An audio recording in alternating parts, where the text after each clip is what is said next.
Hello friends, welcome to a new topic today. In this chapter we are going to learn about medullary sponge disease.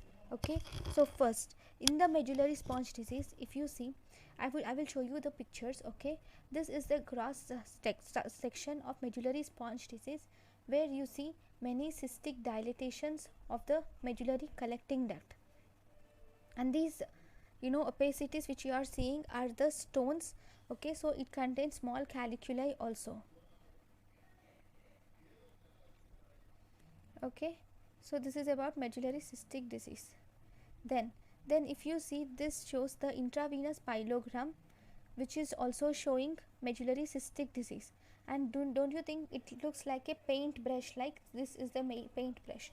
So it is a medullary cystic disease picture, which is medullary sponge disease picture, which is resembling brush like striations radiating from the papillae. Okay, next. Now we will learn a few points about medullary sponge disease. So this medullary sponge disease is a benign condition. Okay, in this you see it is a benign condition, and here there is ectasia of papillary collecting ducts. What is ectasia of papillary collecting ducts? Ectasia of papillary collecting ducts is dilatation of papillary collecting duct is seen. So because of the dilatation of collecting duct, there is urinary stasis in the dilated collecting duct. This urinary stasis leads to hypocitraturia, that is decreased citrate, and it also leads to incomplete distal tubular acidosis. It leads to hypocitraturia and incomplete tubular acidosis. Then if you see the clinical features, in the clinical features you see mostly here the patients are asymptomatic and they are discovered due to the symptom or during the diagnosis for hematuria, but mostly they are asymptomatic. If symptomatic, the patient presents with either renal colic or nephrolithiasis or recurrent UTI. If symptomatic, the patients present with renal colic, nephrolithiasis or recurrent UTI. So on ultrasound examination, if you see dense papillae, hyperdense papillae are seen with clusters of small stone formation. You see hyperdense papillae with clusters of small stones are seen in ultrasonography. In IV urography, you see presence of paint brush like feature, which represents the ectatic collecting duct is seen in IV urography.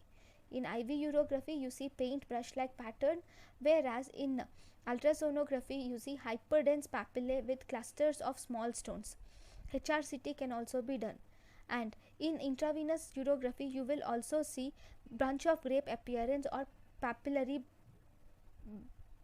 brush like structure also. If you see treatment, if asymptomatic, no treatment is necessary. You will have to just maintain high fluid intake. Okay, next important thing is grossly. Grossly you see presence of enlarged and shrunken kidney.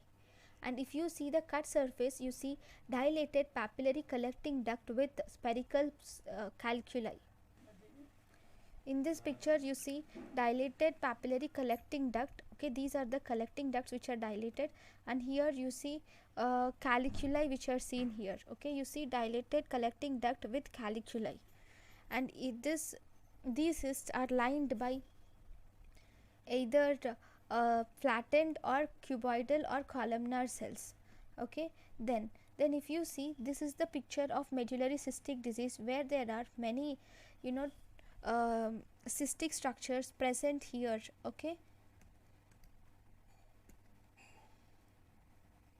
Okay, so where there is dilatation of collecting tubules, this is medullary cystic disease. And if you see, this is the intravenous pyelogram, which is representing the paint brush like pattern. Okay, so this is about medullary sponge disease. Thank you guys for watching my lecture. Thank you.